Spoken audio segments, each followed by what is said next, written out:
রাষ্ট্র একটা হত্যাকাণ্ড হলো, মর্গে নিতে 6 ঘন্টা সময় লাগালো। গতকাল যখন জুবাইদ হত্যা হয় ঠিক তার কিছুক্ষণ পরে সৈকত জানতে পারে তার বিসিএসের চূড়ান্ত প্রিলিতে সে উত্তীর্ণ হয়েছে। এমন একটা সুসংবাদের দিনে তার সবথেকে কাছের ছোট ভাইকে সে হারালো।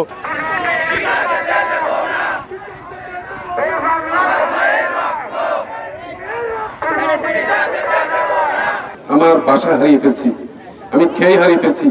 জুনায়েদের মতো ছেলের শত্রু থাকতে পারে, এটা কোনোদিন তার বন্ধু বান্ধব, তার ছোট ভাইয়েরা কেউ কোনোদিন বিশ্বাস করতে পারে না। জুনায়েদ শুধু জুনায়েদ নয়, জুনায়েদের বড় ভাই এনায়েত হোসেন সৈকত আমাদের স্কুল থেকে 2012 সালে এসএসসি পাশ করে গেছে। তারপরে জুনায়েদের ভাই শাহাদাত সহ তার পরিবারের কোনো সদস্য কারোর সাথে কোনোদিন টু শব্দ হয়নি।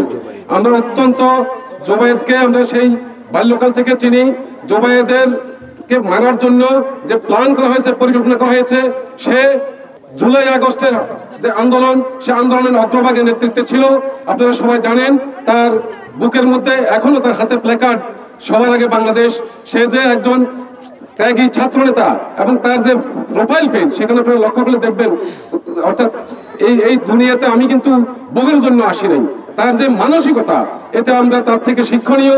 তাকে যে পরিকল্পিতভাবে ষড়যন্ত্রমূলকভাবে হত্যা করা হয়েছে, বাসা থেকে ডেকে এনে তার ছাত্রীকে দিয়ে তাকে বাসা থেকে ডেকে এনে অত্যন্ত নির্মমভাবে হত্যা করা হয়েছে।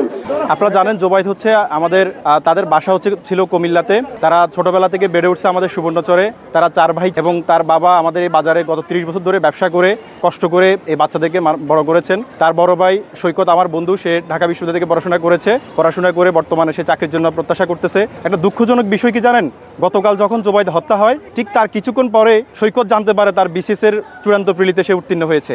এমন একটা সুসংবাদের দিনে তার সবথেকে কাছের ছোট ভাইকে সে হারালো। এই যে সমবেদনার জায়গাটা, এটা আসলে আমরা রাষ্ট্রকে কিভাবে রাষ্ট্র থেকে সমবেদনার জায়গাটা চাইবো। রাষ্ট্র একটা হত্যাকাণ্ড হলো, মর্গে নিতে 6 ঘন্টা সময় লাগালো। এই যে অব্যবস্থাপনা, এই যে ত্রুটিগুলো রয়েছে আমাদের রাষ্ট্রের, এবং আমরা স্বল্পতি লক্ষ্য করেছি বাংলাদেশের বিভিন্ন জায়গাতে আমাদের বিভিন্ন ছাত্রগুলো হত্যা হচ্ছে। এই হত্যার বিরুদ্ধে রাষ্ট্রের কঠোর কোনো পদক্ষেপ এবং জাতির সামনে উন্মুখ কোনো বিচারের ব্যবস্থা না থাকার কারণে এভাবেই প্রতিনিয়ত আমাদের প্রাণগুলো ঝরে যাচ্ছে, মেধাবী সন্তানগুলো ঝরে যাচ্ছে।